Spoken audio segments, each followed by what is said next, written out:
तिलौराकोट यो मेन दरबार यसरी भग्नावशेषहरू रहेको अवस्था छ। हाम्रो साथीहरू यहाँ कृष्ण खनाल सर अनि विनोद ढुङ्गाना सर पनि आउनु भएको छ।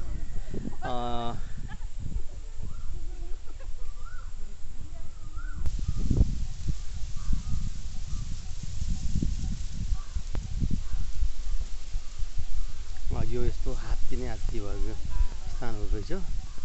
यो चाहिँ हामी देख्न सक्छौँ। यहाँ एकजना मानिस बजाएर बाजा बजाइराख्ने अवस्था।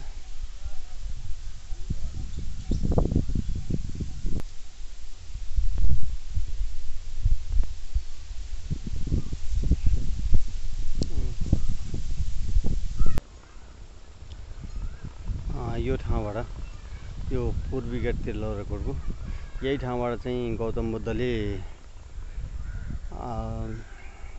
ज्ञान प्राप्त गर्नको लागि गएको भन्ने कुरा हामीलाई जानकारीमा यहाँको भनाइअनुसार यहाँका कर्मचारी र तिलौराकोटका जानकार व्यक्तिहरूको आधारमा हामीलाई यो कुरा थाहा हुन आएको छ। मेन दरबारको दृश्य हामी यी भग्नावशेषहरू देख्न सक्छौँ। यो मेन दरबारको चाहिँ भग्नावशेष हो। यसलाई हामी देख्न सक्छौँ। यहाँ खचाखच चाहिँ अहिले हेर्ने व्यक्तिहरूको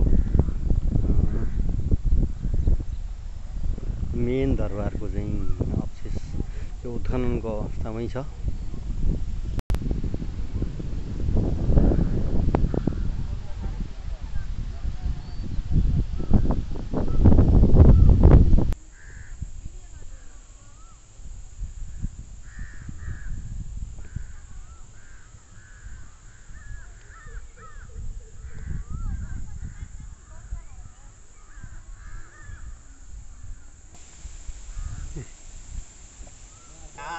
तिलौराकोट यो गौतम बुद्धको जन्मस्थल होइन, शुद्धोधन राजाको दरबारको स्थलमा चाहिँ हामी आइपुगेका छौँ।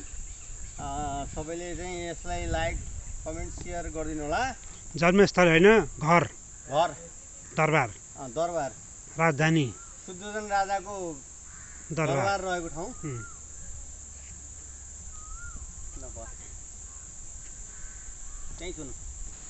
सम्झना हुन्छ नि। अनि के छ किन सर, हामी यसो यो ठाउँको बारेमा थोरै कुरा बताइदिनु न। तपाईँ त यहाँ धेरै खेल्नु भएको। यो चाहिँ भगवान् गौतम बुद्धको प्राचीन दरबार स्थल हो र यहाँबाट गौतम बुद्धले आफ्नो राजसी सुखशैल त्याग गरेर पूर्वी गेटतिरबाट उहाँ ज्ञान प्राप्तिको निम्ति हिँड्नु भएको थियो र राजा शुद्धोधनले राज्य यही राजधानीबाट गर्दथे। त्यसको अवशेषहरू, भग्नावशेषहरू, पुरातात्विक महत्त्वका अवशेषहरू अहिले पनि यहाँ देख्न पाइन्छ। त्यही क्रममा तर पर्याप्त मात्रामा यसको संरक्षण हुन सकेको छैन, उत्खनन हुन सकेको छैन। त्यो भविष्यमा यो एउटा अत्यन्तै ऐतिहासिक र प्राचीन पुरातात्विक महत्त्वको स्थलको रूपमा सरकारवाला निकायले विकास गर्नेछ भन्ने आशा छ। धन्यवाद कृष्ण खनाल सर हुनुहुन्थ्यो, हामीलाई जानकारी दिनुभएको छ।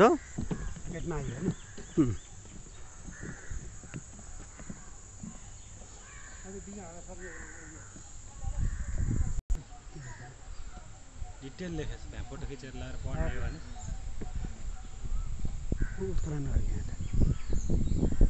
क्युआर पनि छ क्या।